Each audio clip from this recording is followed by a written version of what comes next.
Thanks for having me here. And I play this band, Dying Embrace, which has been around close to now 25 years. Most of you wouldn't have heard of it. That's because pretty much it started as a bedroom project. Pretty much it's still a bedroom project. The other part of my life was I ran a restaurant called Ullas on MG Road for close to 20 years. The restaurant pretty much is 40 years old. Most of you will have an idea what running a restaurant is. Even though whatever people say, oh, it's great fun running a restaurant, and oh, it's nothing. I mean, there's nothing like being a foodie and everything. That's a load of cock. I mean, it's probably the worst job ever to do because the first thing in the morning you have a call from the guy from the kitchen. He's sleeping and he says, "Sir, hal bandilla." So those are the things which are the realities of running a restaurant. All the things which you see on generally in Times of India, page 3, where there's a restaurant thing and this guy's with all these celebrities and blah blah blah and all that shit. He'll probably be just dying like, why don't you guys just fuck off and let me get some sleep today. So that's in short running a restaurant, which I did for 20 years. Running a band, playing in a band and managing the whole thing was always a fun thing for us. And the reason why probably we have lasted 25 years, pretty much with the same two founding members, myself and the guitar player, is because the band started off never as a band to play anywhere. We always thought the first 6 years of the band, our only audience was our drummer's Labrador dog. So basically, that was how the band evolved, and even till today, when we play a gig, we still go with an open mind that we may have 5 or 10 or 15 people watching us. But of course, it feels good now that when we see a packed house with 200 people watching us. And it's a better feeling though. But today what I want to speak about is more than the music or the restaurant or the food business or whatever, is me leading that dual life of running a restaurant and being a musician.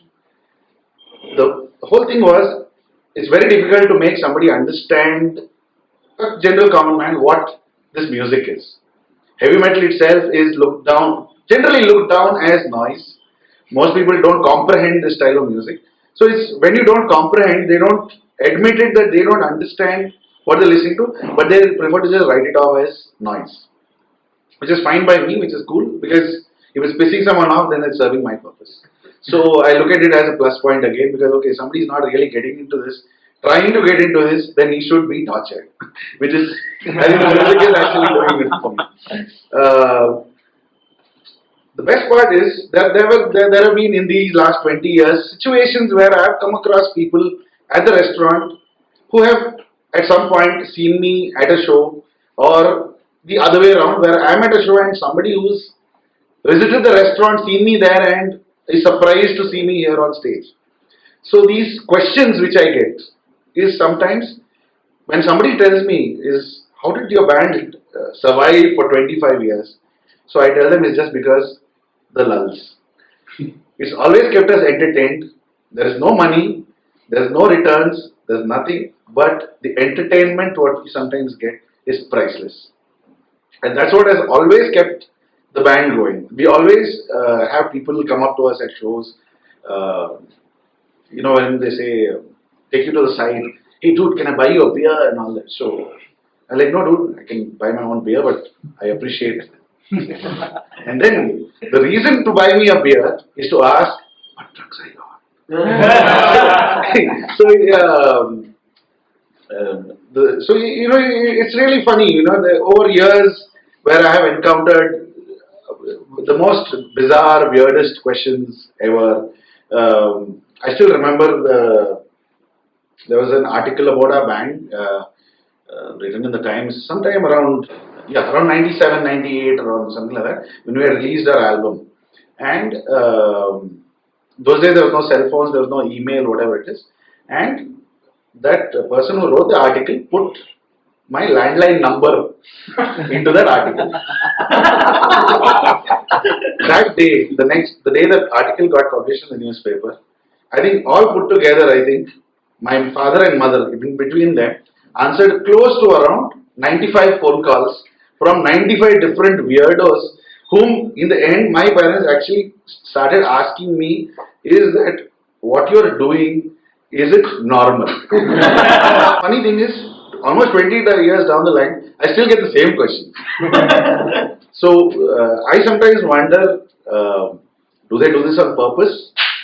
Or is there some kind of a larger conspiracy that people look at us as a kind of a point where you can shoot these extremely retarded questions to and expect us to have the most probably sane answers to them. It's been a great journey actually, and meeting all kind of people, unbelievably funny people, unbelievably stupid people, and an occasional stalker. So all that has been part of the thing, and somehow we always look at it as, we sometimes ask ourselves, is heavy metal, the music or a genre, a magnet for such people?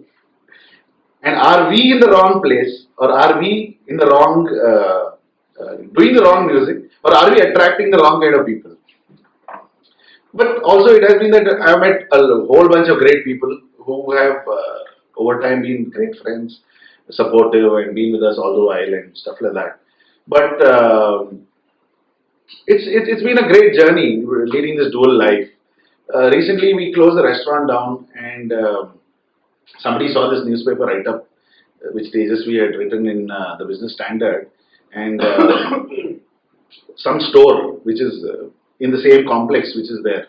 So it seems some of our regular customers came to the restaurant and they saw the board closed for renovation, reopening shortly.